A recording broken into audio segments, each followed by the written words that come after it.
Good now, and welcome to the Rise Up Morning Show. My name is Evan. I almost knocked my water over, and I'm so glad to be back here with you. We had an exciting weekend in the world with the Super Bowl and goings on, a not so exciting weekend in crypto, and we are here to unpack it all and tell you about it. How was everybody's weekend? Let me know. Alex is on his way in, and once he gets here, we're going to get the show started. We've got a great week for you. We just spent 4 days unpacking Web3 101, the history of the internet, this new technology at the foundation of the internet, giving regular people true ownership, true democracy, true distributed power for the first time. And now we're going to talk about another key component making it all possible. You've heard the hype in popular culture, but I bet you don't know the real story of NFTs. Or if you do, maybe you're interested in finding more ways to plug into the NFT ecosystem that don't involve just buying JPEGs. Of course, if you're a JPEG collector, then that's cool too. Everybody is welcome here, and we're happy to answer your questions on the show. We are live every Monday through Thursday to unpack a theme related to Web3, to answer your questions and build community together. 1 p.m. UTC, or better yet, join us in our Discord where the conversation never ends at discord.gg/themany. It's a great place to come where nobody's going to try and sell you anything. You can have all your fun crypto conversation and just build community with the Faceless Many, the coolest community on the internet as well. Always free, always going to be free. And me and Alex are there too. We are good friends. We're colleagues. We're co-founders at Faceless Labs. And we're here to build the future and talk about it. And that's that, man. A man who needs no introduction, of course, but I'm going to give him one is Mr. Alex Popovich, my good friend. How you been, brother? Super good. Killing it. Man, you really are. You look good. You look healthy. You look Thanks, man. like you just I feel woke up and kissed life on the mouth. well, I did wake up, an hour and change ago. So roll the kid out the door. Um, I don't know about kissing life on the mouth, but I've never been told that before. So I'll take it. You know what? Well, I'm always looking for colorful ways to say what needs to be said. Um, Man, I'm excited to start this week of the show with you. I think I previewed just pretty much everything important. I think I've mostly gotten it out of the way. I'm really trying to get my intro down real quick and, Sweet. and succinct and simple. Um, so let's get into the show. I know you talked about news. I know we talked about this and that, but the first thing I want to tell people about is if you're new here, welcome. We have a gift for you. If you are returning here, welcome back. Let me know below if you collected last week's POAP. Did you collect last week's POAP? And can I show you this week's POAP by our great friend Alex over here?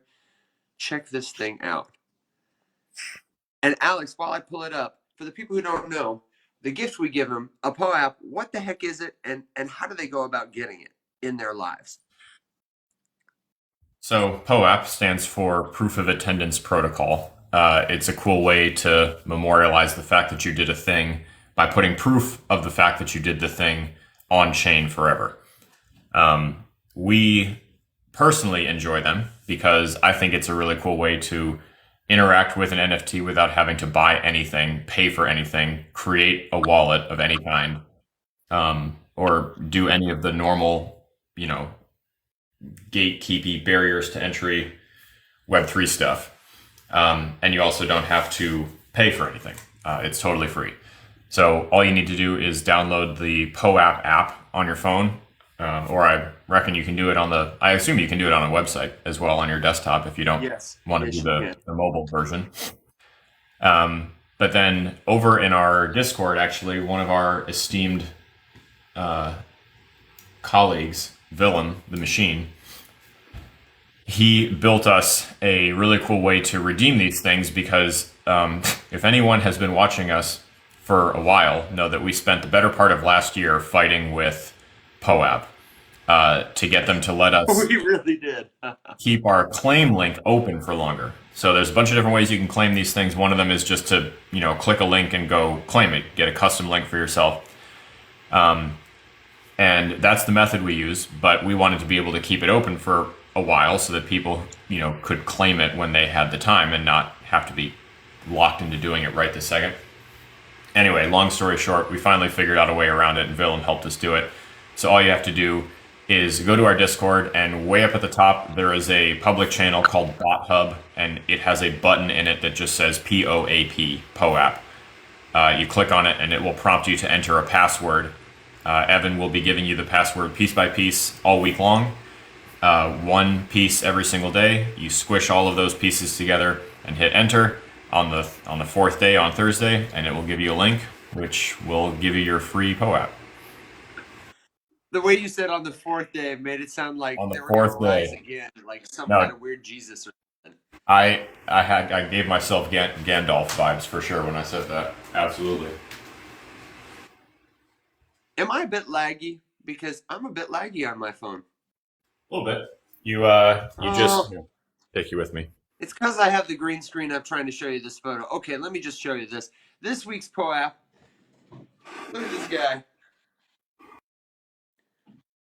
It features the Happy to Be Here Double Fisting Zombie by our friend Alex. Alex, you're really outdoing yourself. Not only could you fix me a breakfast sandwich or fix my helicopter, but now you can fix my POAPs too. So thank you for being you and bringing all your talents to the Rise Up Morning Show. The first secret word will become available in a little while. I'm going to let you know later on in the episode what that first secret is so that you, yes, you can claim this POAP for yourself. Alex, aside from the fact that Taylor Swift has won a Super Bowl, do we have any big news? She has indeed. Yeah, dude, I actually forgot that it was even the Super Bowl until, I don't know, maybe a couple hours before the game started, and Christina reminded me that that was what yesterday was. But of course, what everyone in America was doing. Yeah. Well, I mean, I stopped caring about it at all when the Lions didn't make it. We had a great push, and then we just couldn't quite run across the finish line. We all had our hopes up, but well, I texted Alex last night. I said, Alex, I am at. What did I say? I made a snide comment. I said I am at the Church of Capitalism, worshiping with the priest of Usher and chicken wings. I was at Hooters, which is about as Super Bowl in the United States in 2024 as you can get. And it was a thrilling football game. And Usher put on a fantastic halftime show. If you're into that kind of thing, like distracting yourself with a beer at a football game, it was a fantastic game of football. I'm not a huge football fan, and I felt vindicated when the Chiefs won because the 49ers beat the Lions and they got some comeuppance. So I felt good about it. But nothing too newsworthy. It was a mecca of pop culture and a long game. Yeah. It was over. My neck hurts from looking at the TV. Yeah, it was a moment when the internet really came through for us because I didn't care enough to pay for something to see it, and I certainly wasn't going to leave my house. So naturally, where did I watch the last quarter? On a myriad of TikTok live streams, one after another getting shut down, and as ever, literally the 50 to 60,000 people that were watching these live streams of someone, TikTok living the Super Bowl. Yeah. They were pretty good stream. I gotta say that for what they were high quality streams. There was no drop the phone type of moments. It was so that was fun. But it was funny. Me and Christina are sitting there watching it on a TikTok live, and they're trying to mask the fact that they're doing that. So they try to confuse the filter by putting other stuff on the screen. So it was on top of Fortnite gameplay all the time, and then there was other stuff coming in. It was real jank. But did the job. Got it done. Anyway, yeah. So besides Taylor Swift winning the Super Bowl, which is a great day for America and therefore the world, um, there wasn't a tremendous amount of crypto related news. Everything is down a smidgen today, which kind of makes sense because everything's been kind of heating up for the last couple days, which is funny. I do not really pay attention to prices, but all of a sudden I saw all of the tweets and the TikToks about Bitcoin going on a little bit of a tear, Mm. um, and um, so it Yeah. looks like we're cooling down a little bit today, but other than that, there wasn't a tremendous amount of like really exciting news.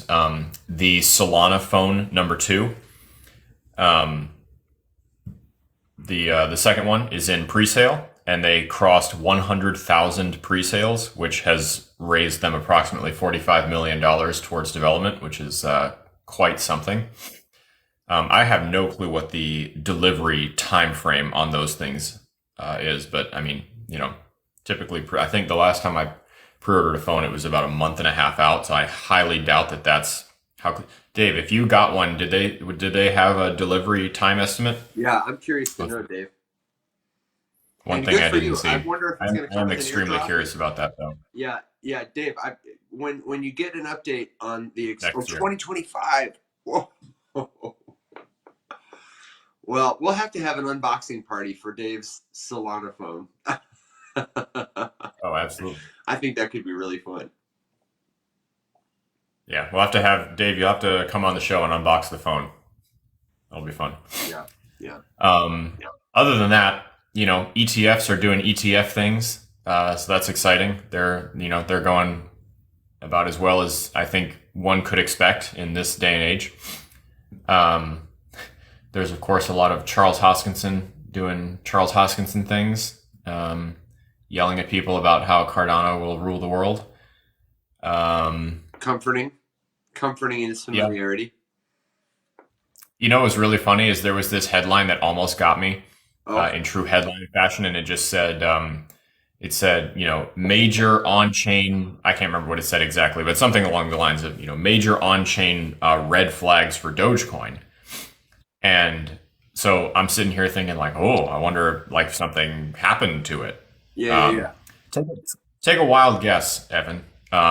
At the Based on major what you know on-chain about thing, how, yeah, what's the major on-chain thing that is spelling doom for Dogecoin? I don't know, a botched airdrop, multi-sig, what? No, you're thinking way too. No, it's literally just that whale transaction volume is down a little bit, and the Ooh. price has fallen like 1% in the last week. That was literally what it was. Was that the price of Dogecoin? It's still within the 7 cent range. It was like has gone from 7.9 cents to 7.6 cents, uh, and transaction volume between large holders is down, and that's it. That was that was I it. gotcha. Well, Um, the only newsworthy things I happened to see as you were saying that is someone in the comments mentioned, and I've confirmed it's true. The S&P has hit an all-time high at almost 5,000 points. It's just a little above oh, the last record close in January 2022. It doesn't feel like the stock market is as up as it is, but it's yeah. relative. And the other piece of news that I wanted to share with people is the first winner of Crypto the Game was announced on Friday. A player named at MFL underscore TW. They're from Japan. They don't speak a ton of English and communicated with the other players and with Crypto Twitter via cute poems that they translated into English. Somebody in the crowd says Spanish. Was I wrong? I'm pretty sure they're. No, that came before. Oh, I was like, no, I'm pretty sure MFL is Japanese. If you don't know, Crypto the Game was a Twitter sensation where a couple of friends paid zero point 0.1 Ethereum to pony up the ante for this great pot in a survivor style crypto game where they participated in quests, tasks, voted each other out, and one of 459, I think it was, players was chosen to win 100 ETH pot. They were voted by people who'd been voted out before, and it was a game of strategy and community. And the particular corner of crypto community, Twitter was alive with it. And you know me, I'm interested in decentralized storytelling, and this is a pretty good example of a very entertaining on-chain thing. And they're going to do another season soon. I'm going to try and get it. That'd be sweet. That's interesting. How did I not know that that was a thing? It was kind of underground. I feel like I mentioned it once or twice on the show last week, but I might have just, skimmed it. Honestly, if I'm being, but it was just a small sect of crypto Twitter. This guy Abruscato spun it up with a couple of friends. They did all the quests and stuff, invited people to play, and I mean the crypto, the game. If you search it, it'll come up. But it happened pretty concentratedly over the last week or so. They were active. They've only got like 7,500 followers, so it's not like a viral event, but it's more like if you know, and now you know. Interesting. Yeah, if I look again, I can tell you a little more about it in terms of them. They haven't been very big on all the mechanics. They've just kind of been releasing day by day. I'm looking to attend an interview with some of the people who played to get more information on it, because I think it's one of the more fascinating use cases of on-chain tech to play or participate in the community of a reality game show. And all of that stuff is something that honestly we didn't touch much on last week, but this week talking about NFTs kind of perfectly primes us for that kind of conversation, I think. I agree. Do you want to set us up? I do want to set us up. So let me say it to you again. If you're new, welcome. If you're an old friend, welcome back this week. As always, now on the show, we are going to take our time unpacking an important theme that you need to know. This week's theme, we have decided, is NFTs. And what I want to do to start it is just go back and forth quickly. I'm going to give a little context. You give a little context. What is the bare bones basics somebody needs to know to get into this conversation? Alex, I want to kick it to you first. Let's highlight just definitions, high level concepts. What is an NFT and why, very briefly, does it matter? And then I'm going to give people a timeline so that they can get situated in the story. Sounds good. Well, where to begin? I guess there's kind of two places you could start. So I'll give the light technical definition, and then like Evan said, we'll kind of get into like what does that nonsense mean, and why should anybody give a shit about this? So straight up, an NFT stands for non-fungible token. Non-fungible here being the operative term just means that it is distinguishable from another. One in a sequence does not necessarily equate to another. That sounds like a lot of gibberish. So basically, the best way to think about it is if I have two $1 bills next to each other, they are the same. They have equal value. I could take one, you could take one, we could mix them up, we could swap it around, it doesn't matter. They are both the same. They're going to do the same thing for each of us. There's nothing special about it. And then let's just say Patrick Mahomes, Super Bowl quarterback, champion of last night, signs one of those dollar bills. Okay, now there is a very distinct difference between these two dollar bills. One of them is probably worth a little bit more than the other. You certainly wouldn't just take the one that doesn't have the signature, pardon me, and the one that does, and swap them around and not really care about it. Maybe someone would, but generally not. The point is here that they are now different from each other. They have different value from each other, and something about them is unique. So an NFT is the digital equivalent of that idea. It is a way that you can take a piece of digital property and assign uniqueness to it, and you can put unique information attached to that, which, just like all of the blockchain stuff we were talking about last week, means that it can't be tampered with, changed, or messed with. I'm going to take a quick, tiny little time out here and say that is the general definition of what it means to be an NFT on a blockchain. It's not always true. There are NFTs that have this data that kind of gives you the information about it. It's called metadata, which can be updated, changed, tweaked, evolved. It can be, edited, whatever. The thing about that is important is that you can look that up beforehand to see if the NFT you're looking at falls into that category, or if it doesn't.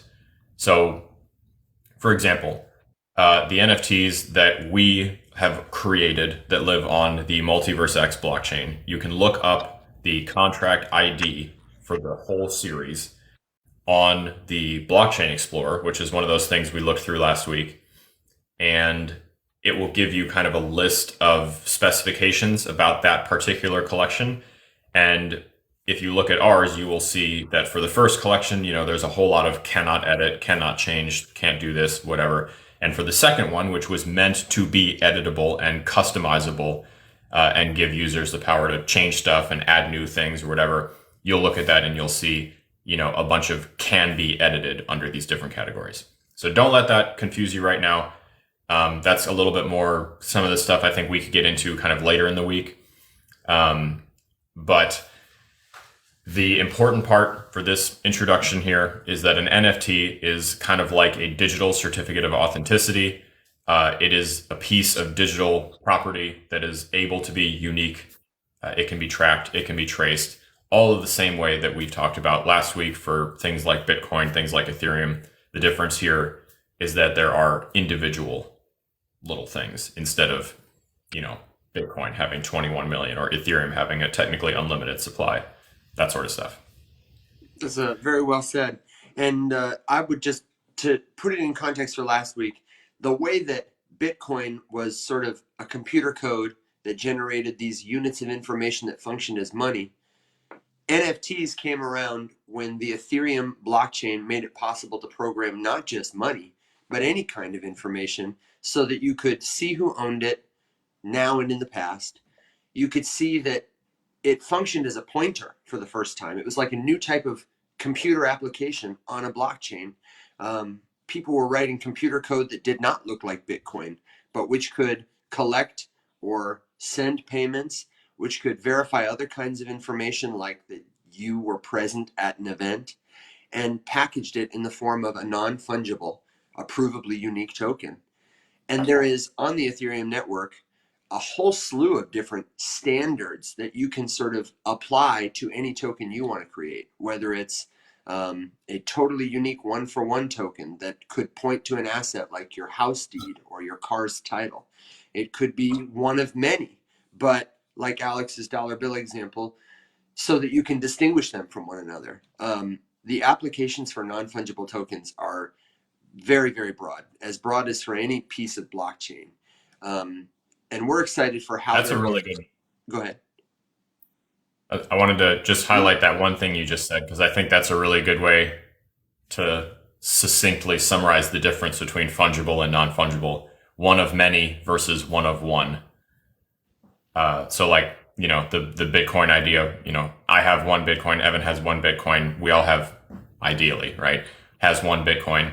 That would be one of many. But if each of us had an NFT, even if they were all from the same series, we would each have one of one, one of one, one of one. Yeah. And Make a note of that. That's a good one. the reason I think it's important to say is there are many different standards that are being proposed by the community that can be proposed even by you if you can think of a use case for this kind of thing. Later in the week, we're going to get into some of the different standards that have been proposed that allow non-fungible tokens to own other crypto assets, or like Neil, our friend in the comments, is talking about a new token standard, ERC-404, which has some interesting dynamics for non-fungible and fungible tokens for group behavior. But really, I just want to start. I want to leapfrog off of what Alex has given us. By the way, that's one of my pet peeves. That drives me nuts when people talk about leapfrogging in conversation. I don't know why. Oh, But I'm going to do it. And I want you to just get a picture of this. This is a totally earth-shattering, groundbreaking technology that has more or less been here for under a decade. And in that time, it has proliferated just like amazingly. So what does that timeline look like? And the good news is that first, It did not start with those monkey JPEGs that you may or may not have seen a couple years ago that a lot of people got really upset about.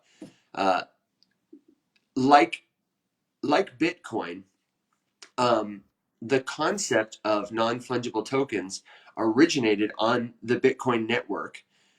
This is in 2012, 2013, when a concept called colored coins came into the common parlance of the Bitcoin community. At this time, Bitcoin was not, really garnering too much attention in the news headlines. It was mostly a bunch of friends on the internet who thought Bitcoin was cool and wanted to talk about it together. And one user proposed using the software to create a way to distinguish one Bitcoin from another. Like our dollar bill analogy, to sign one of the bills so that even though they looked the same, that you could prove they were unique and different. And it's interesting because the Bitcoin community was really very torn about this. Some people felt that it was not to be done because it had not been outlined by the founder, as it were, the person who released Bitcoin in the wild, Satoshi Nakamoto. Or there were others who thought it was great that necessarily there would be new things that could not be touched upon in Satoshi's vision. But it remained kind of a niche thing. And it wasn't until 2017, with the advent of the Ethereum blockchain, that non fungible tokens gained big time attention. Because again, Ethereum, unlike Bitcoin, if Bitcoin is like a computer program, Ethereum is like a virtual machine, a platform on which many computers can run many kinds of programs, arbitrary or otherwise. And the first NFT on Ethereum looked very different than these colored coins on Bitcoin or other experiments like Quantum, minted in 2014 on an obscure blockchain called Namecoin. The very first, what we would call, Largely thought to be the first NFT. yes, you're talking about Quantum? Quantum, yeah. Yeah. This is by an artist called Kevin McCoy, and nobody really got what Kevin McCoy was doing here with Quantum. And also, not a lot of people knew about it. Again, super niche movement. Um, it wasn't until Ethereum came that there was a platform that people could consistently come to launch this, new type of token. The Ethereum community used what's called Ethereum Improvement Proposals, or EIPs, that members of the community who hold the token can vote on to set something into place on the network that can be altered, but which can build out infrastructure for it. And one of these notable proposals was for ERC 721 tokens.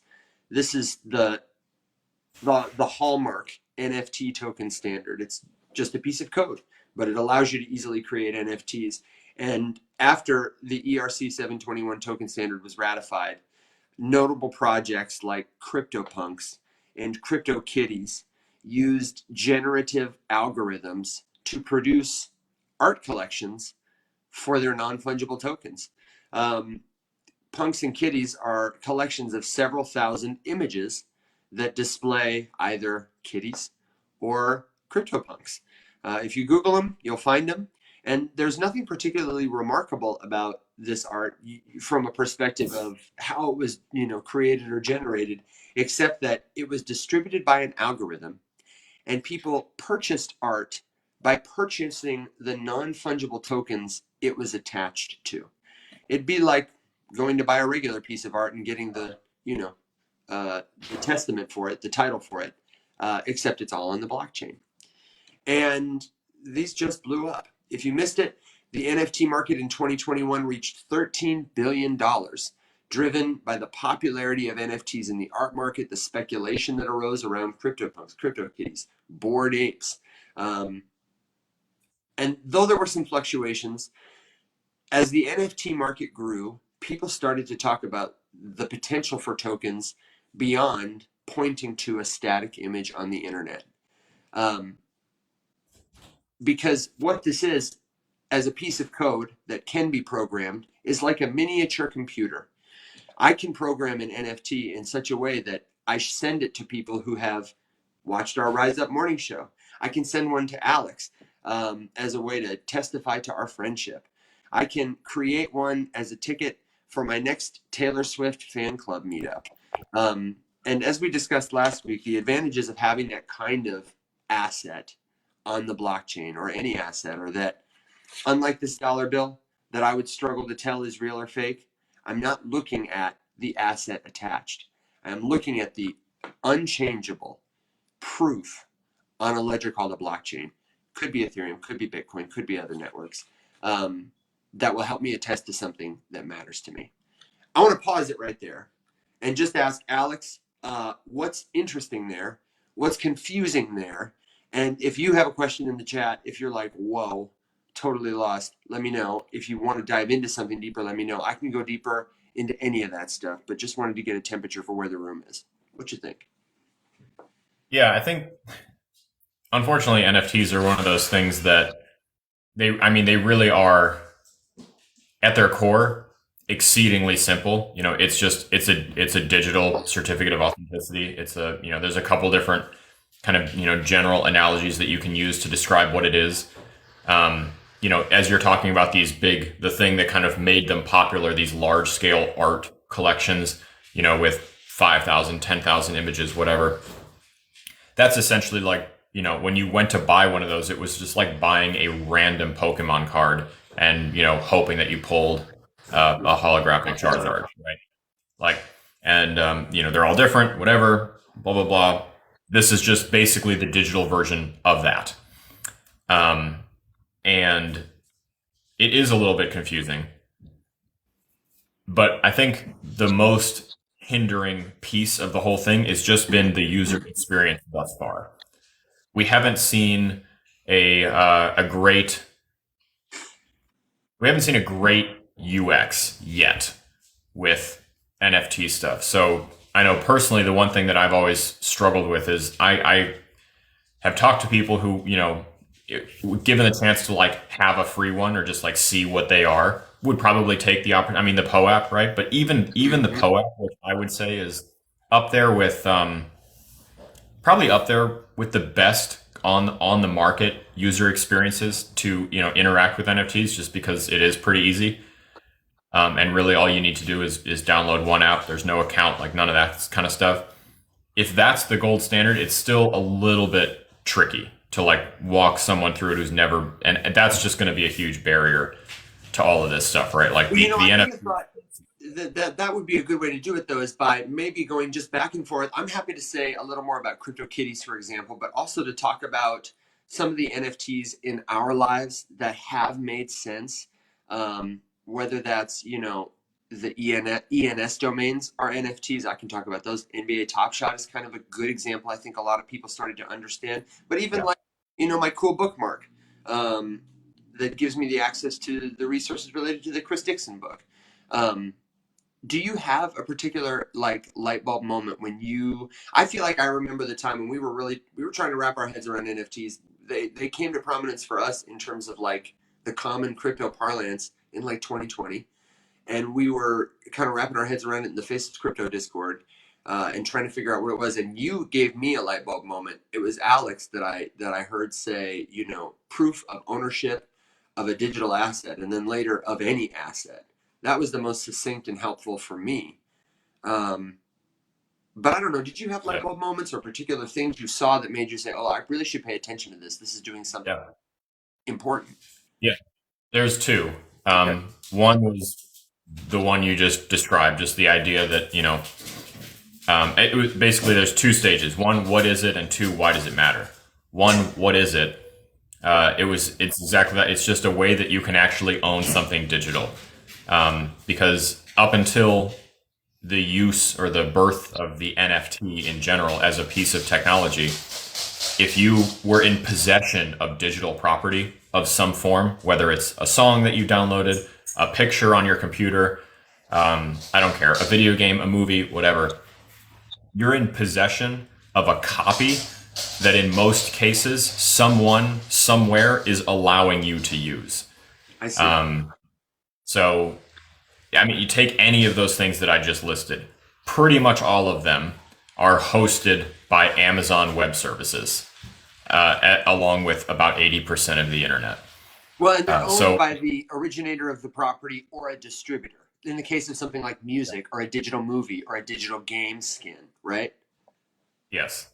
Yeah. So video games were the example that I had internally where I realized that it really mattered, because I was struggling honestly to think about like, okay, like I think this is cool, but why should I give a shit? And if someone came to me and asked like, hey, okay, I kind of get it, I get it, I understand. Why does it matter?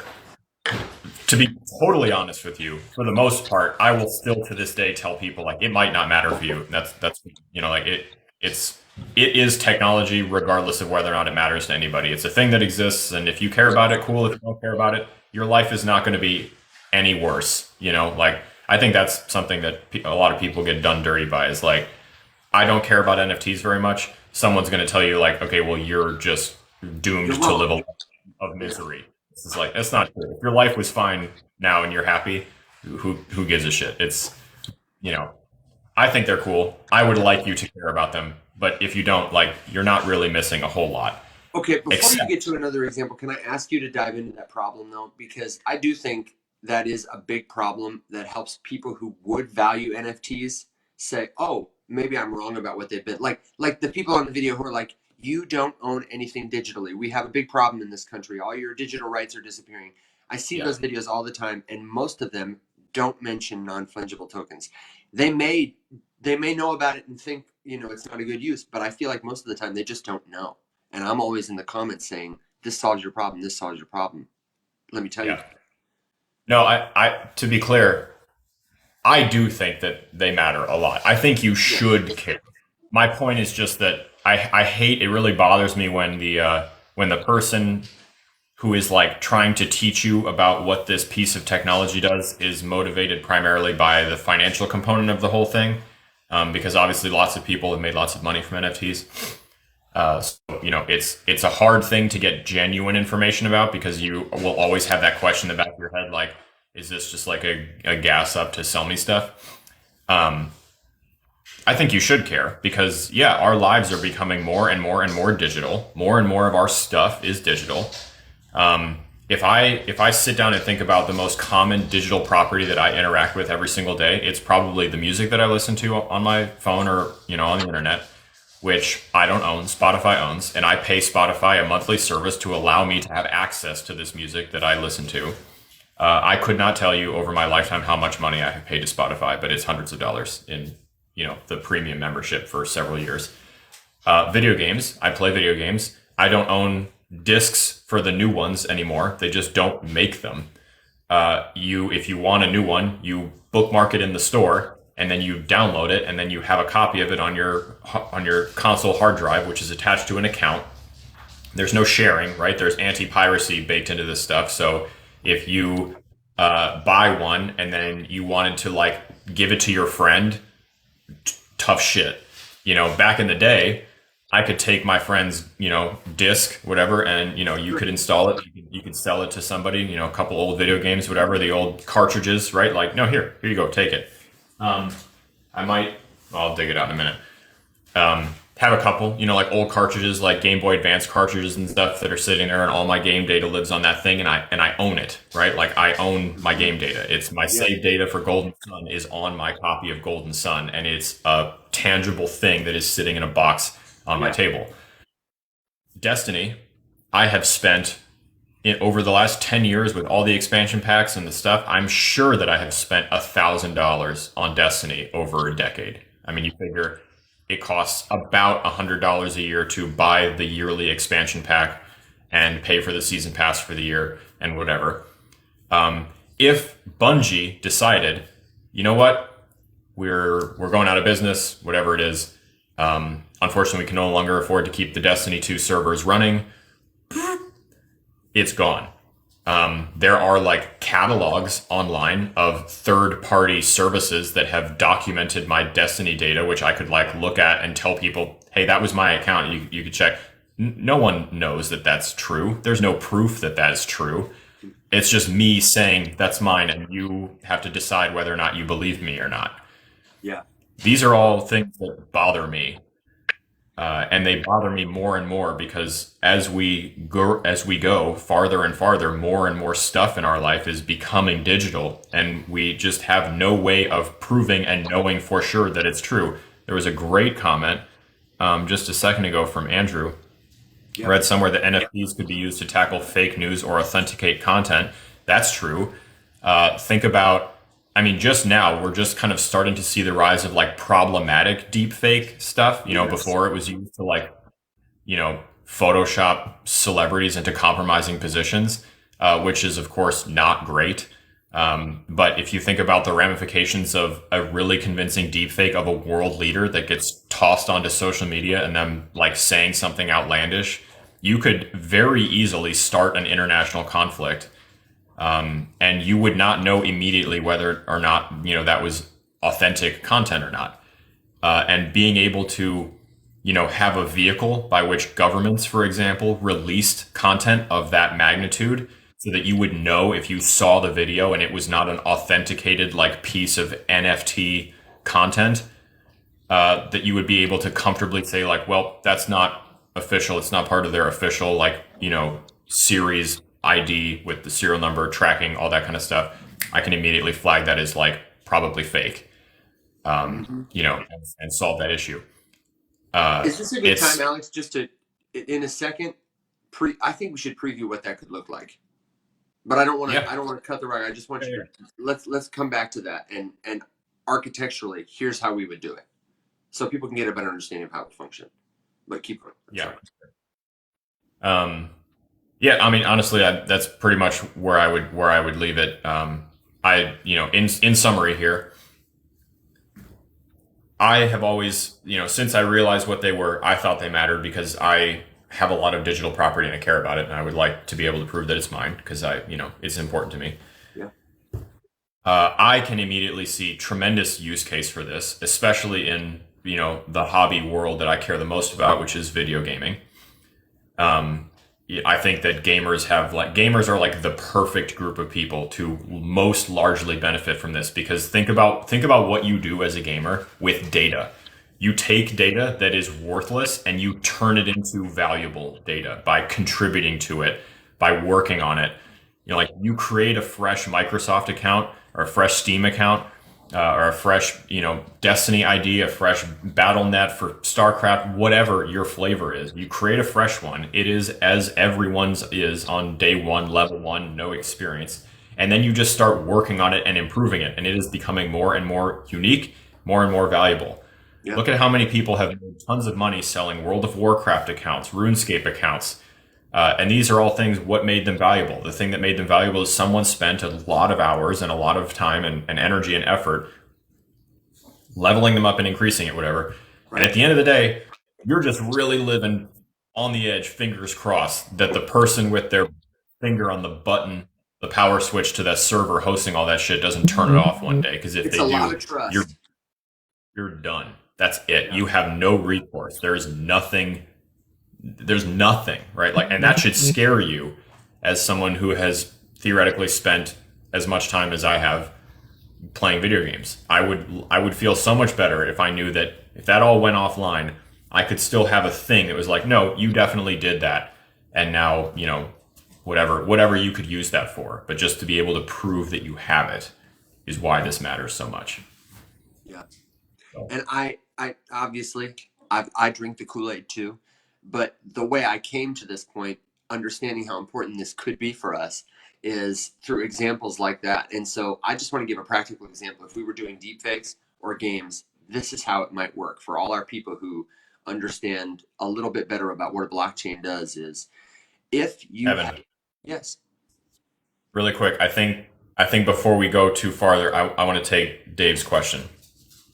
Okay. So we raised a talking point in the Faceless Many Discord the other day about the TFM collection. So there are a couple different, I don't want to get too in the weeds here, but there's a couple different ways that you can host the stuff that's attached to an NFT. Okay. So the NFTs, let's just take ours for example, the token itself, not the artwork, the token itself lives on the Multiverse X blockchain. it is true that that means that as long as, it is a thing, it's there, it will function, it will work, it'll do whatever. There's another piece of it, which is the visual component that NFT is attached to. So when you mint the NFT, it has a URI on it, which can point to a picture. And that's how most people launch these collections. The thing that people don't really think about is that the vast majority of the artwork, the JPEGs that people point to with their NFT, are hosted on centralized data hosting services. In our case, the TFM collection, the images live on Amazon, on AWS. That's the case for probably the majority of the internet, honestly. A majority of the internet is hosted on Amazon. Yeah. Or in Fura or something like that.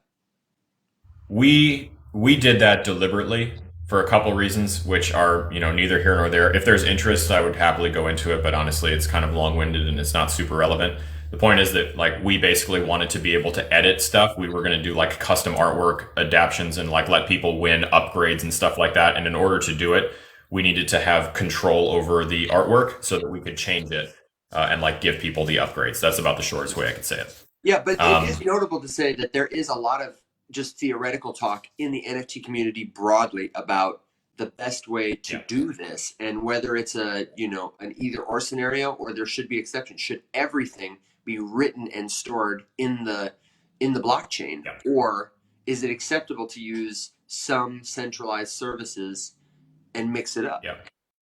Yeah. And I think that, the answer to that, in my opinion, is you can do whatever you want as long as you tell people the way you did it. My answer would just be, I think the base layer should be open, and then you can build whatever you want on top of it. So the same, but you got to keep that base layer open, baby. I just, from the beginning, we knew that this was a little bit atypical. Lots of people store their JPEGs on a service called IPFS, which is hilarious because it stands for Interplanetary File System. And the idea there, again, nutshell, is that you sort of relinquish that control that you have over it if you kept the data in a centralized place, like on an Amazon service that you pay for. IPFS is considered to be the best way to do it just because it decentralizes the control of the visual asset, of the JPEG. The corrupted ones are a little bit different, and I think, Evan, maybe later in the week we could get into the nuance between specific collections and how specific ones work, because the corrupted is a case study in just the weirdest way you could do an NFT. Yeah, maybe later. Yeah, I'd still like to go back and give people a more simple, concrete example, but I'm all about it, obviously. So anyway, Dave, to answer your question specifically with that context and that little bit of background, we raised a concern that we were just hey, listen, at the end of the day, Multiverse X is continuing to make it more and more clear that they are not interested in supporting the NFT ecosystem, which is not the reason that we're unhappy. Okay, it's hard to talk about this without making it sound like I'm trying to make an excuse, because Multiverse X is they're an organization, they're a foundation, they're a company, they can do literally whatever they want. It's their blockchain. They're interested in payment solutions and DeFi. Cool, great. Go to town. They have great tech. I'm sure they'll crush it.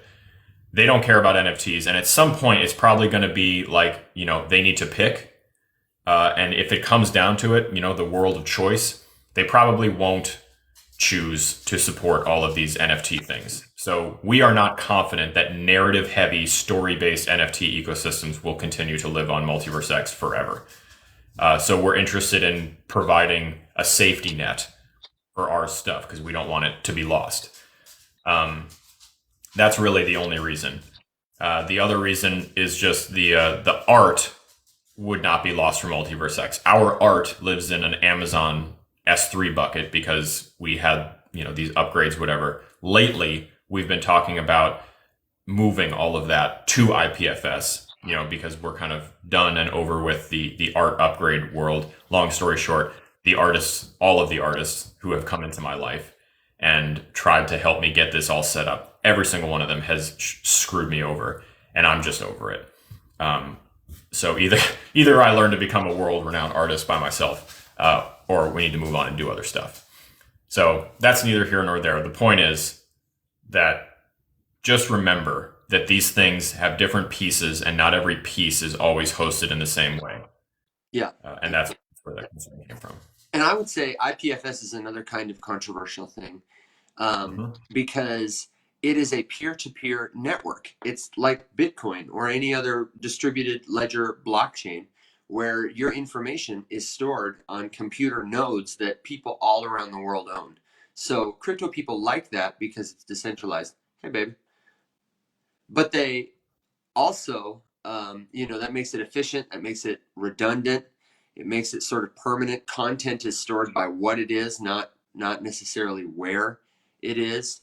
But unlike Amazon, there's not really a immediate customer service number you can call if there's a node that has a problem and your image is down. They have a pretty robust network, but it's complex. It's difficult for people who aren't in the know to use. And there is still a cost to do what's called pinning your data.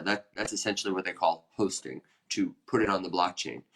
And some solutions, depending on how on-chain a thing is and how you use it in the real world, on-chain activities incur energy. And because most of our blockchains are not owned by anyone, but the miners incurring the cost to do the energy transaction need to be remunerated, recuperated. There is a gas fee often. So it's a problem that I think people are, I don't think this part of the NFT problem has really been solved in one like really strong way. But that's kind of the cool thing, is that there's so much experimentation right now, and people will certainly figure out a lot of great solutions.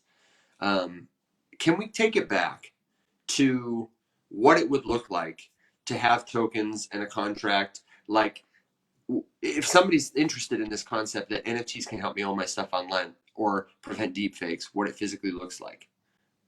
Okay. Yeah. You want to start? I don't know. I have an idea, but I want to hear Okay. you. You start, then kick it over to me. I have an idea too. Okay, so say your question again and make sure my example is actually relevant. What I want to tell people is what that practically looks like: solving deepfakes with NFTs, or owning my game skin with NFTs. What is the process? How do they get it to me? How do I know it's better than a certificate I can hold in my hand? How does it work in the real world? What would it look like? That's my question. So the process, I'm trying. The process. Let me go, and then I'm going to tag you in, because I've been thinking about this. Perfect. Okay, Perfect, I've got one ready with deepfakes specifically. Right now, you verify your identity online using a series of markers that could be like tokens, like your driver's license, that human intermediaries at some point are verifying. If you sign up to trade stocks on a platform like Webull, they're going to ask you to do something called KYC. It means know your customer. To be compliant with the law, the exchanges need to know that you are who you say you are, and that you don't have just like 13 or 14 or 15 accounts that you're doing crimes and wash trading with. That's how they kind of ensure that. But it's clunky, right? If you don't have an ID, you could forge one. Somebody at the government could be bribed to lie, to testify about who you are, what you do. There are all kinds of ways you can trip the system up. Deepfakes are a notable example. If I look like and sound like Barack Obama, and I'm in Barack Obama's office and I'm saying things Barack Obama might reasonably say, and you're seeing it all over the internet, you really have no way to distinguish whether or not the veracity, the identity, is true. There's nothing to look at. So in this world with NFTs, imagine a world where everyone who posts online has the opportunity to create with their profile an entry on that magic notebook of the blockchain, which, remember, Alex explained, can't be altered by somebody who wants to mess with it.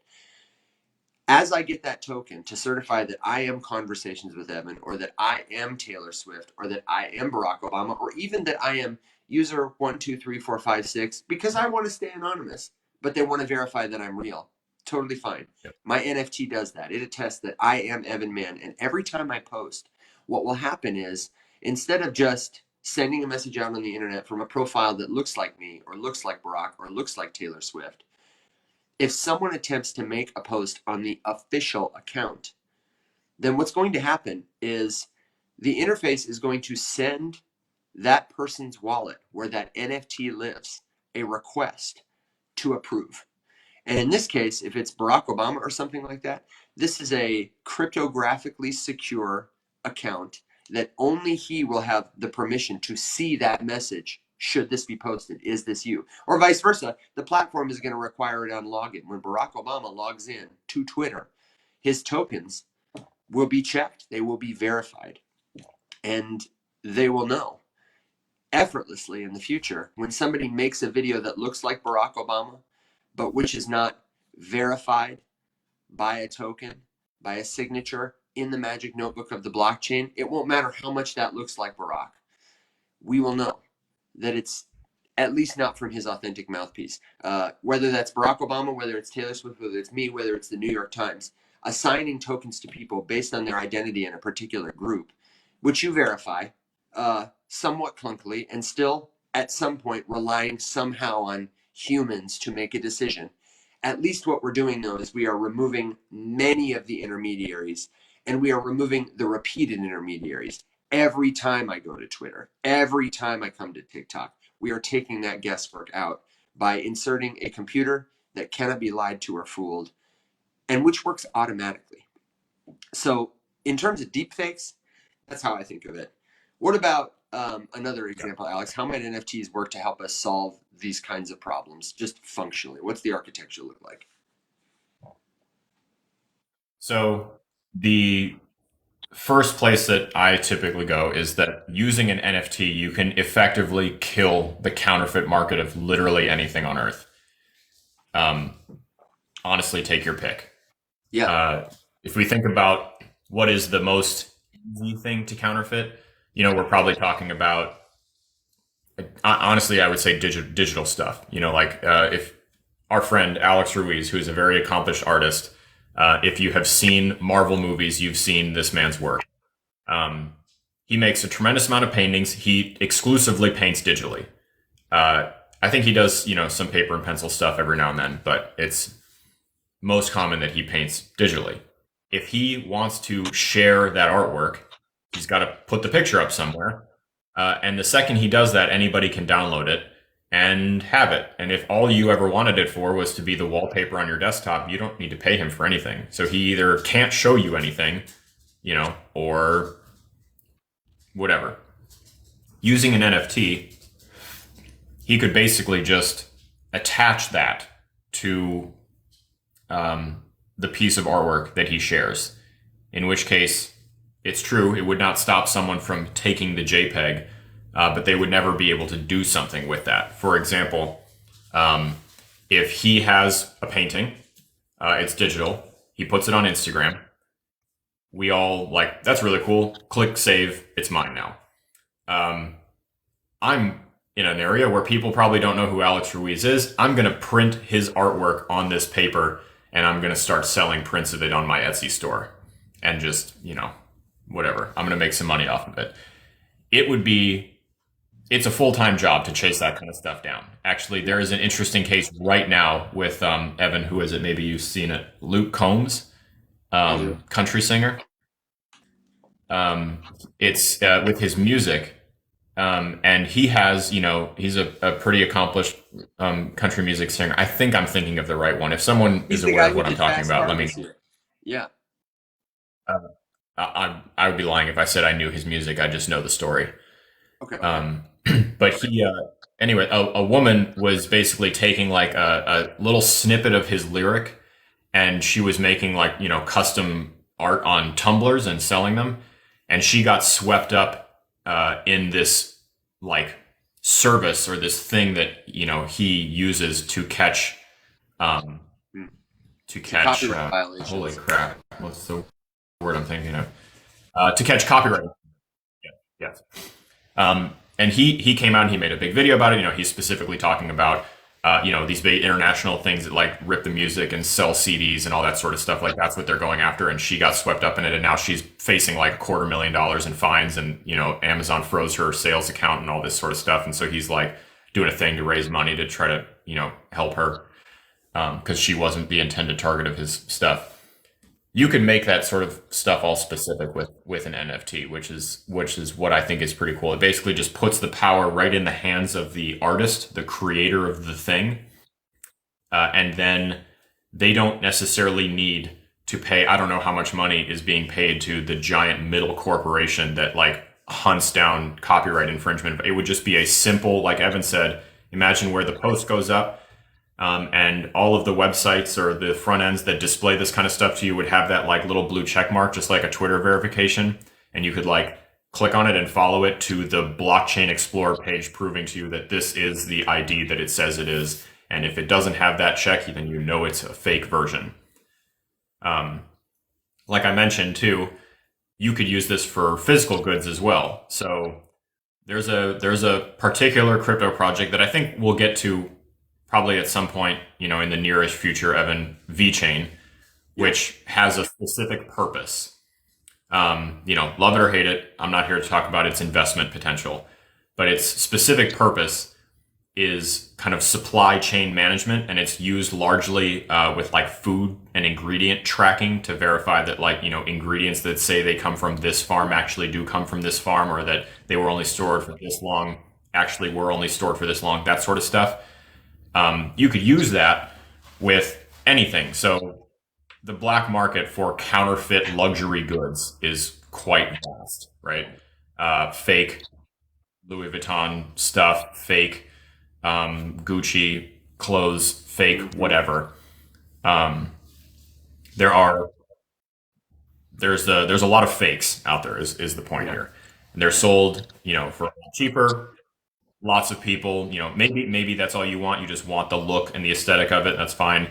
But I'm sure that there's also quite a few that are sold to people who think they're buying the real thing. They're not. They're just mass produced, much higher profit for the people who are selling the fakes.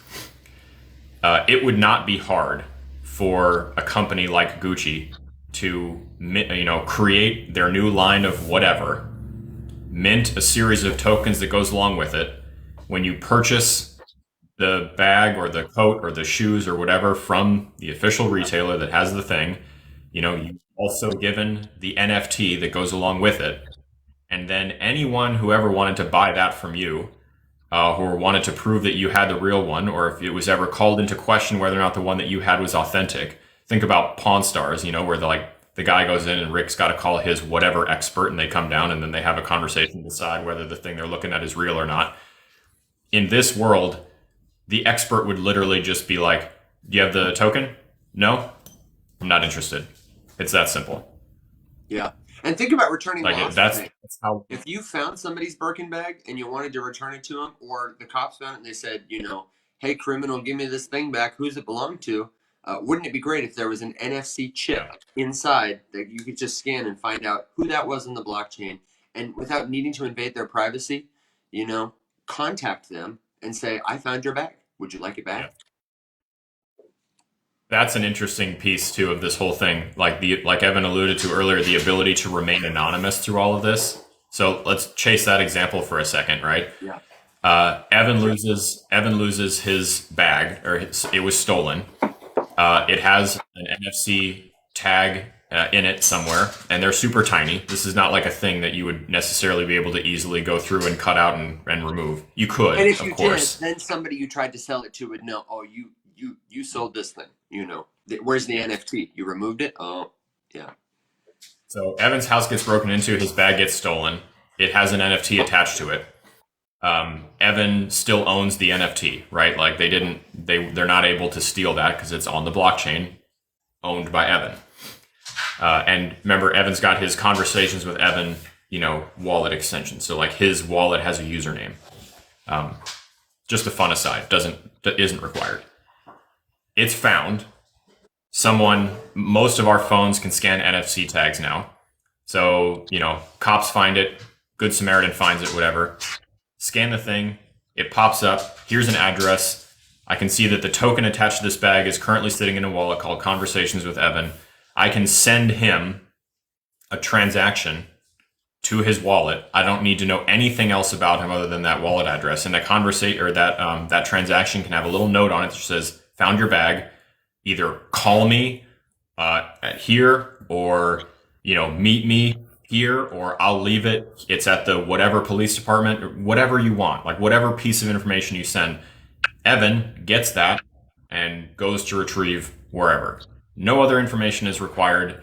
And then when Evan shows up at the police department or whatever, and they scan the thing and they're like, "Okay, well, we're going to ask that you prove that this is yours." Then it becomes a simple send a test transaction to this wallet address. Can you prove that, like verify the amount for me, or verify the attempt or whatever.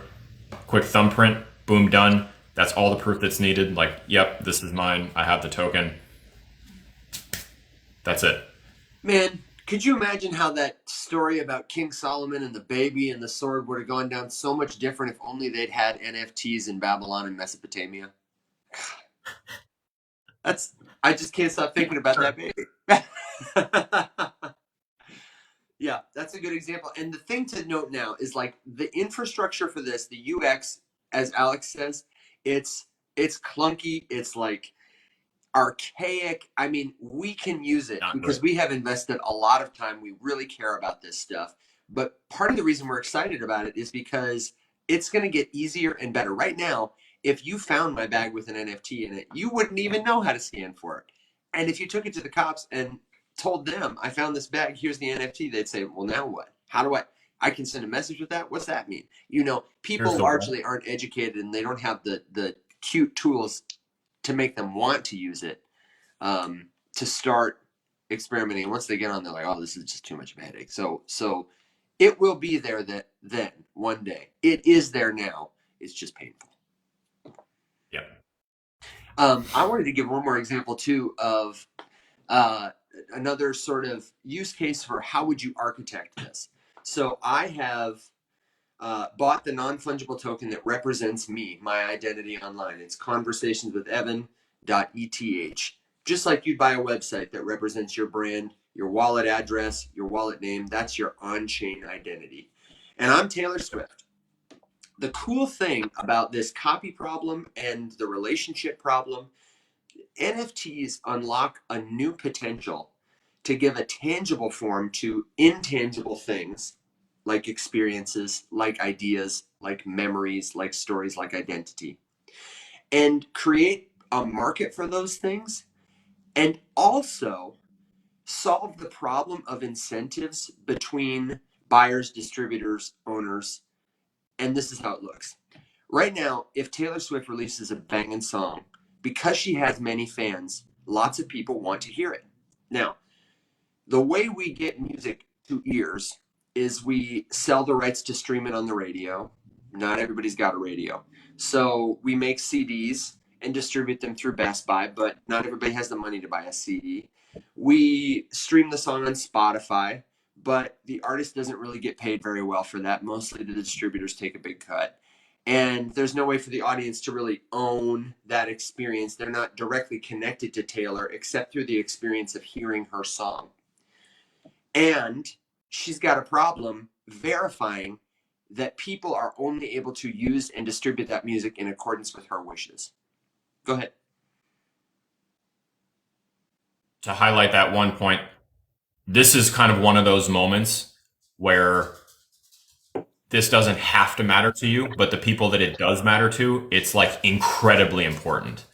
So, like Evan just said, if you are the biggest fan ever, right? And I mean, how common is that as like a sentiment, between like a fan and a celebrity? Like, I'm the biggest fan. I'm this. I've done this. I have this. I've been here. I went here. I did this. I stood in line for this long. All of this stuff, right? That can kind of add to your like resume as the biggest fan ever. With an NFT or with NFT technology, you can assign the fact that that's happened to all sorts of shit like that. And you can prove it unequivocally to anybody who cares to find out about it.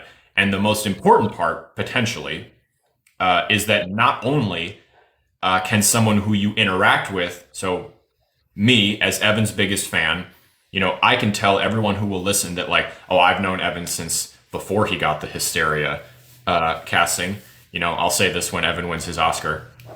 I knew him, blah blah blah, and everyone's like, okay, cool. I have some unique property, right, that can show people like, there's recordings on YouTube of me and Evan doing videos and stuff together. But like, let's say I don't know Evan, and I've seen him because I follow him on TikTok and I do whatever.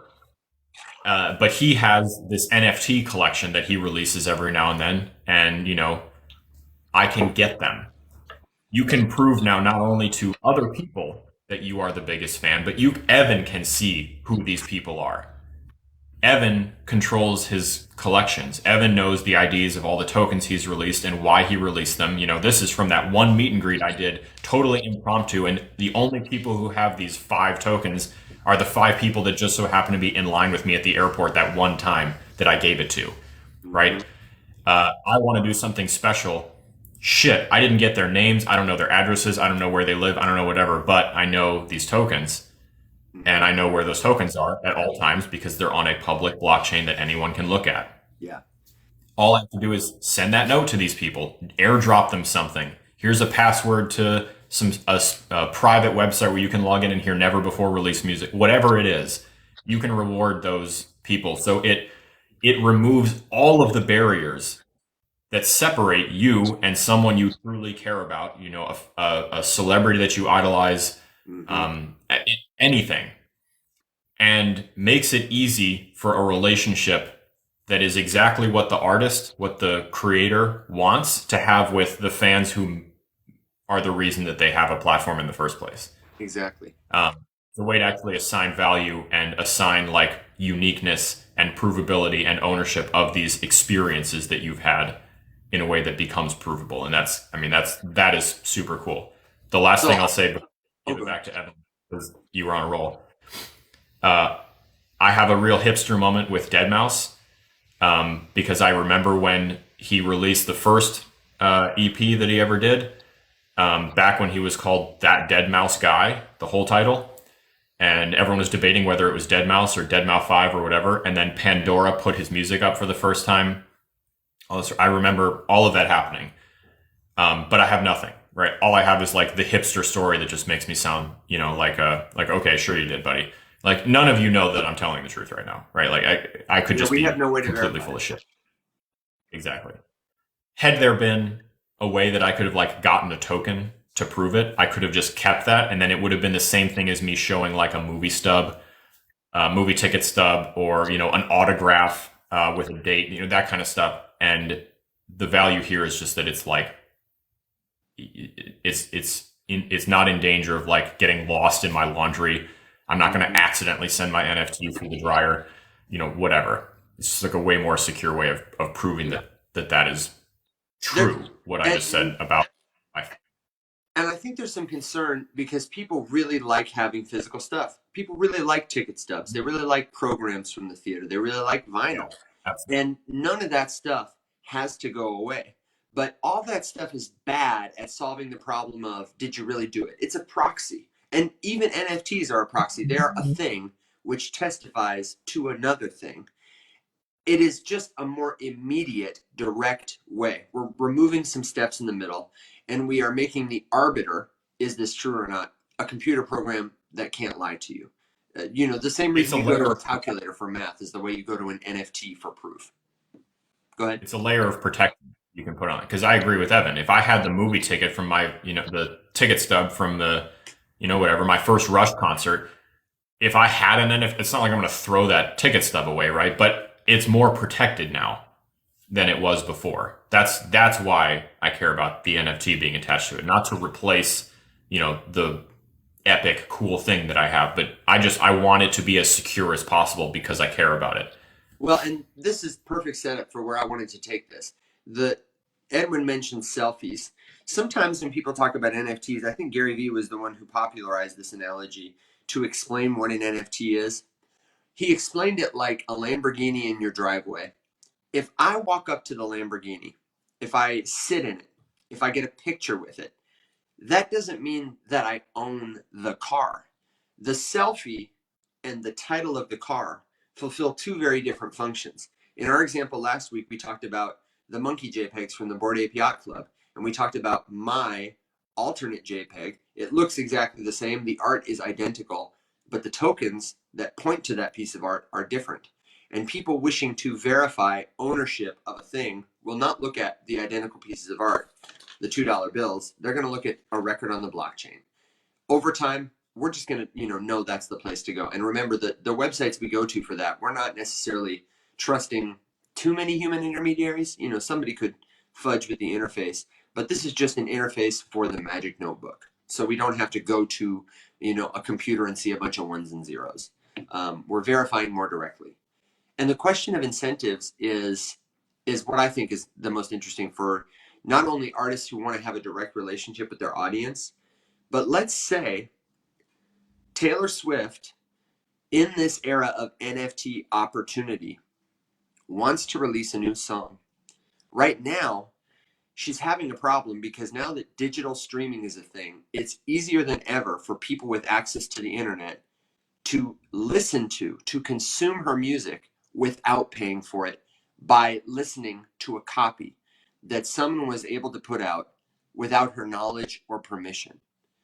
And this is problematic because we don't know how many times she's been listened to. She might not get all the money she's entitled to. There might be somebody using her music in a way that she doesn't necessarily like. And to be fair, it's great to have people spread the word about your music, but out of context, it's easy to mistake it, to misunderstand it, to not know it's yours. And Taylor Swift is only Taylor Swift because people know she is the one who writes those songs they love so much. If that component couldn't be traced to her or to her music, then she couldn't go to an airport lounge and get dinner for free, which is important. I think about this for artists like Banksy, who often do anonymous artworks, whose work is verified by people who are saying, yes, it's true, or when Banksy says, no, it's mine. But what tokens do is if Taylor Swift wants to release her new song totally for free, now she can do it. And here's the interesting thing she can also do. I said earlier that NFTs give a tangible form to intangible things. Let's say on taylorswift.com, which has an NFT that you can verify is, related to Taylor on a blockchain. It's her address on the internet and the blockchain. At taylorswift.com, a new button appears that says, download my new song for free. Anybody who clicks it can get a verified copy of Taylor's new song that will count for, it will report streams back to Apple Music, it will report streams back to Spotify. It has a unique identification number. It's totally yours to claim for free. Share it as much as you want on the internet. Let people know that you got it. And then right beneath that button that everyone is going to click, she's got another button that says pay $100 to get this song, but also an autographed digital and real photo of me, or a unique copy of this song, the limited run. Nothing about the file has to be different, but the token you get will say it's one out of a rare amount. And let's say she keeps on going. For $1,000, you can get one of 5 tokens. For $10,000, you can get this 1-for-1 token. All of them include my song attached, but because we're using NFTs, we can attach other things. That NFT can point to other things. For example, it could point to a voice recording from Taylor Swift that thanks this person. The person who has that token, maybe she says, I'm going to send you a voice message every year on your birthday. All those people who have those tokens can use them to log into Ticketmaster and get her tickets at a 1% discount on her. Something that somebody who just listens to the song on the internet, that's great. Taylor's glad that they heard it in a restaurant or on the internet, but now she has a way to verify that the people who interacted directly with her or who paid her can access all the rights, that they aren't able to use their copy, their token, their stuff in ways that she doesn't like. And she has created on the internet all these tangible markers of her story. The same way that a concert ticket might sell to a collector as a memento on eBay, if I was able to attend her concert and get her token, like Alex said, maybe I went to the same middle school. Maybe I saw her in a talent show. And because we're in a world where everyone just uses tokens now, maybe she made me a cute little NFT just to give to anybody who saw her at the talent show. Like, hey, friends, thanks for watching. Here's my cute little NFT. It's a doodle of a cat I drew. What would that be worth now? And it's something that wasn't possible before, but because it's possible now, will unlock a whole new potential for artists, not just to interact with fans, but for markets to emerge around this idea of proving a thing is true. We had a client, this is the last thing I'll say on it, is that we had a client that we were working with to do this for UFC fighters. The example was, wouldn't it be great if you could use tokens to verify your fandom? Your experience as a fan could be enhanced so much by proving you did things like listen to Deadmau5 early on, watched Conor McGregor's first fight. They become like rookie cards, these tokens do. Valuable for all sorts of reasons. But my thing that I like the most about it is now an artist who's alone in their bedroom, who might be worried if their song goes viral, who might try to clamp it down, now they and their audiences are incentivized to share not just music, but any idea because you can prove the source of it. I often say to Alex, and we're talking about this, I don't really care what people pay me. If somebody said, Evan, I'll give you $10 million for an idea, or I will make sure that 10 million people know about it and love it, I would take the latter every single time. Because if somebody loves something I did, what good is it if they don't know it came from me? If everyone who loves an idea knows it comes from me and they can only get one like it from me, and now we have a direct relationship, to me, that's value that's never existed before. There's a lot of really interesting pieces to all of this, I think, as it relates to legacy specifically. Oh man, Because the something that I would like to, I do want to get to Edwin's thing, which is a little bit just more like specific and in the weeds and kind of outside yeah, Edwin, we'll get to you. the broad explanations that we're trying to give right now. This is like, that's like really specific. But I do actually have a unique experience with that, which is exciting. Anyway, the one other piece of this kind of that relates to what Evan was just talking about that I find a ton of value in is if let's just keep with this example, right? Yeah. Evan is the celebrity, and he does this little thing, and he gives an NFT to everyone who does it, and there's 100 of them, and then he goes on to be a giant star. And once a year, every year, Evan wants to send those 100 people a gift, right, of some sort. Yeah. Let's say that this has now gotten to the point where Evan is so huge, and the value, the demand for these 100 things is just through the roof.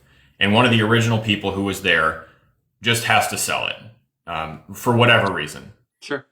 In the world where there is no NFT, and this is just like an autographed picture that Evan gave them that has a note written to them that says, like, hey, at every once a year you can come to this address and you can show this to the person at the door and they'll let you in and you'll get to go to this exclusive thing. Like, you could do that with a physical thing, no NFT, right? You could do that.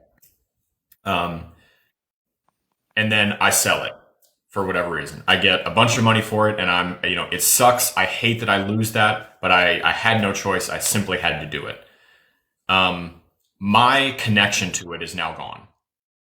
The person who I sold it to could be the one who got it originally. They go to the building every year. They log in. They get access to the thing because they have the thing.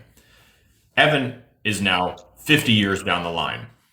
And not only does he want to do, something special for the people that have that thing that he gave, but he wants to commemorate like the original 100. Because of what blockchain is and how it works, he will always know the fact that you owned it for as long as you did, or that you did as many things with it as you say, that's all on the chain. So if you wanted to say like, oh, I used to have this thing, but I lost it ages ago, all those people who are like, you see someone like opening a Black Lotus, a magic card on a YouTube video, and the comments are undoubtedly full of people like, oh, I had 3 of these, but my mom threw them away first of all, bullshit. Yeah. Second, prove it, right? Prove it. You could. Even if you had it and no longer had it, you could prove that at one point you did, and then you sold it, or then you lost it, or then it was whatever. Like that is all on chain. The record of that is there forever. So legacy can be preserved even if you no longer have the thing. The fact that you had it at one point will forever be there. Ethan, what's up, dude? Good to see you. It's been a while. It has been a while. Holy shit. Our friend Ethan said he's chilling by a lake. Isn't it like 3 a.m.? So, sorry, go on, Alex. yeah, middle of the Ethan's on the other side of the planet. Okay, so Edwin, it's my personal experience with what you're talking about here is not quite as specific as like your exact example here that you're asking about.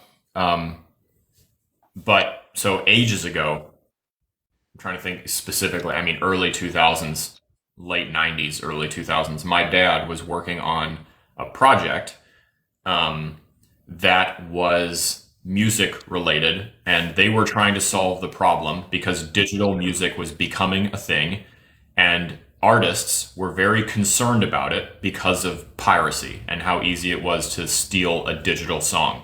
Yeah. So they were basically building a platform, and this is before NFTs were a thing at all. Bitcoin did not exist yet, to put this in context and perspective, right? This is a while ago. The platform that they were designing was essentially this like platform where artists could release music, and then they would have a special passphrase, like an encryption key that they would give to their fans, like that you could purchase access to, and then you could use it to log into this special platform, and in combination with their like source key and your key, you could listen to the music in its intended quality, like in its high def streaming. If you didn't have the key and you downloaded the song, or even if you did have the key and you like downloaded the song and tried to then post it yourself to sell to somebody else who didn't have the one key that you couldn't transfer, they would be listening to a garbled version of it. There was like code that would just obfuscate and ruin the song. So they could tell like it's kind of the song, but it's like very grainy, doesn't sound good, is terrible quality, and you know it didn't. It was meant to just protect digital music. And long story short, the exact piece of tech that they ended up kind of like working on using is basically what iTunes uses now. With their specific compression system. You ever notice like if someone films a video on an iPhone and sends it to a person with an Android, it looks like it was shot on a potato. And of course then Apple uses that to push the thinking that it's just because your Android phone sucks. No, it's because Apple torpedoes all of your data before you remove it from the Apple ecosystem, so that you know you have to have an Apple to use it properly. It's the exact same kind of idea. Or it could just be my phone. Fun aside. It is an actual potato. While we're talking about Evan, let me really quick, because we're having a good discussion. I want to real quick touch back on a couple housekeeping things. The first one is that we will continue to unpack NFTs this week. Don't worry about it. We're going to talk about some of the collections that we've built. We're going to talk about some of the coolest collections we've seen other people build, to answer like, what's the weirdest, what's the wildest, where is this going, how do I start?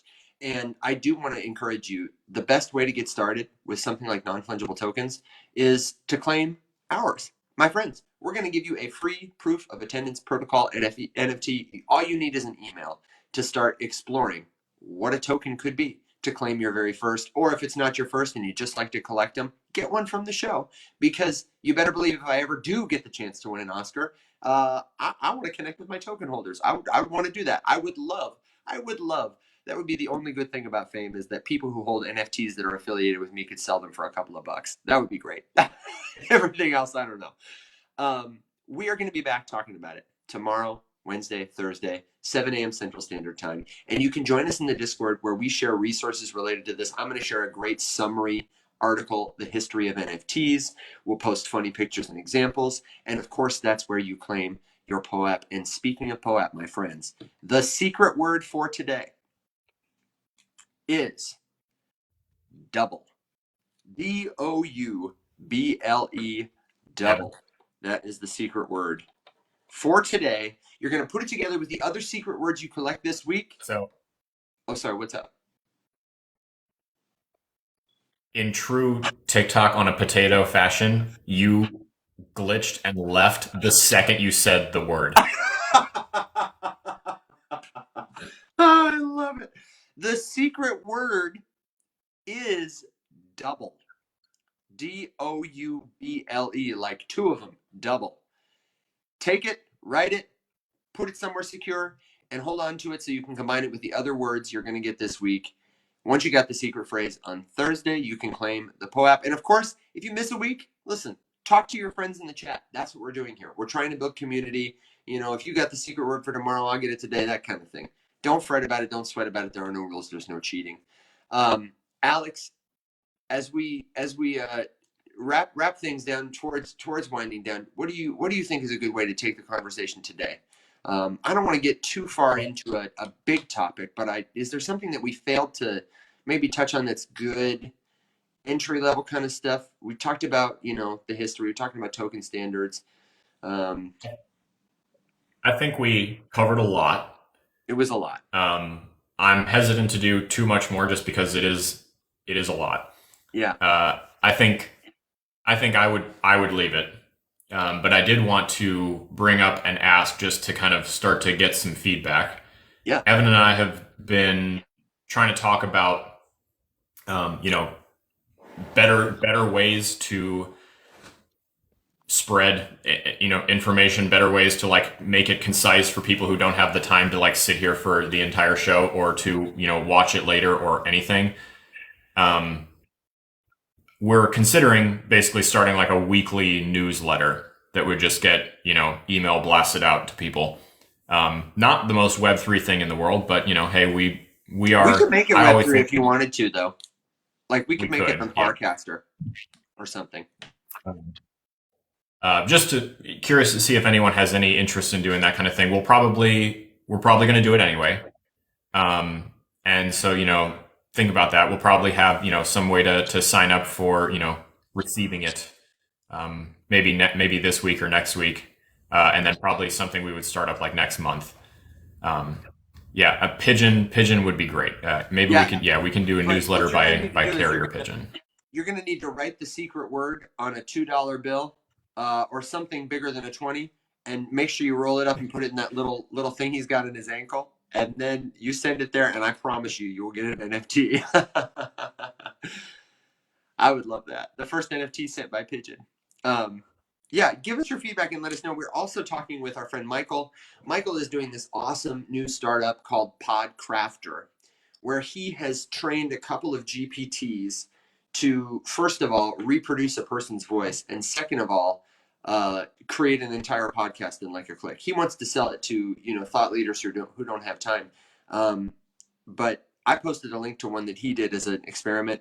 It's fantastic in terms of it really sounds like Michael. You almost don't know unless you really know.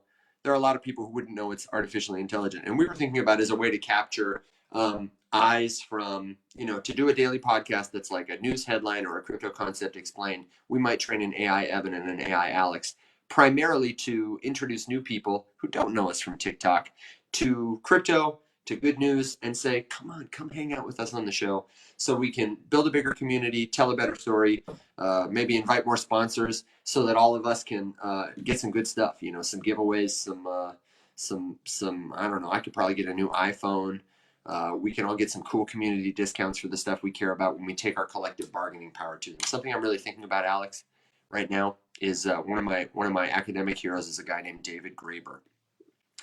And he said about movements to change the world, a lot of people, they confuse themselves with discussing means and ends. Do the means justify the ends? Should we use violence if what we want is a peaceful world? They get caught up in this conversation, and David Graeber says, no, the means are the end. You should protest if that's what you want to do by doing what you want. Do you want to live on a commune with your friends where everybody shares food? That should be your protest. Do you want people to start using tokens? Do you want people to start talking about this new technology in a different way? This is our form of revolution, of protest. And so we want to make it something that gives back to you. We want the means to be the ends. This is your show. And as always, if you've got feedback, questions, comments, good jokes, words of wisdom, they're welcome. So tell us what you think about newsletter. And if you heard, a little podcast or something like that, had something you could share, would it be valuable to you? Do you have other ideas? Your favorite Riri says, "Hi guys, can I join? Sorry, I can't take your request, I don't think. I just don't know you. If you want to join the show, we really would love to have more conversations with our friends. But the best way to organize that, to do it, is to hit us up in Discord. Join our Discord community. It's free. It's fun. We're there. It's https://discord.gg/the many. Discord.gg/the many. And you got to go there anyway to get your POAPs, right? Alex, what are you looking forward to about this week? Is there something you want to tease? I'm excited to talk about PAC and Starbucks. Mm-hmm. Yeah, I think just cool individual specific use cases for these things. I think that educating about like what the tech is and how it works is all well and good, but like I'm a person who doesn't learn the greatest that way. So I assume that there are others like me, and I just I need to hear examples. So I'm excited to give about the examples. Is POAP a future broadcast station? I can't tell if that's a future broadcast station. Is throwing me off. Is that a joke, or is it are you being clever, Edwin? POAP is it's an acronym. It stands for Proof of Attendance Protocol. It's a protocol where people can go and have a user experience that's very simple. You fill out a form, you can get some NFTs to distribute a number of ways. In fact, I would say if you want a good homework assignment that's simple, not overwhelming, not too technical for people who are familiar with using Google, check out POAP. POAP, POAP.xyz, and just do a little reading and learn about it. And you can even start creating your own NFTs for free. Dave, who's in our audience, is a big proponent of POAP. I have used them a ton. I like to make them for conferences. When I go to, Miami or Ohio or whatever, I create a bunch of POAPs so that people I hang out with, people who meet me, can say we were there together. We're just building a series of footprints on the new internet, as it were. We do them for the show, so you can say who's been here and who hasn't. Could we really be a crypto show if we didn't use crypto? I don't know. Nope. Ethan says it's a cool idea. I agree. And then chat with ChatGPT and ask her what are some real life use cases, brainstorm and discuss. I missed your first part, Tori, but I'm always down to talk to ChatGPT about it. And Dave says, see POAP Global for a new travel application. Oh, it's a suggestion like iHeartRadio. Yeah, I think I have a friend right now, Alex. I don't know if I've told you this. I have a friend who's here in Memphis who is not using blockchain for this, but I think he should be, to track music streams in restaurants so that restaurants don't overpay for the music they're using and stuff. Alex, I know you have to go, and we're about to get out of here anyway. Do you have any final thoughts, good jokes, words of wisdom for our audience? Well met. Well met. I got you, Tori. Yeah. New use cases. We're going to talk about it tomorrow. Come right back. Come hang out with us. We'll have this episode up on YouTube later today if you missed it, but don't feel like you got to go rush out and watch it right away. We're coming back tomorrow. We're coming back Wednesday and Thursday, 7 a.m. Central Standard Time, 1 p.m. UTC. The secret word is double. Don't forget it. Write it down. And until next time, my friends, when we come back to talk about NFTs, rise up. See you later, everybody.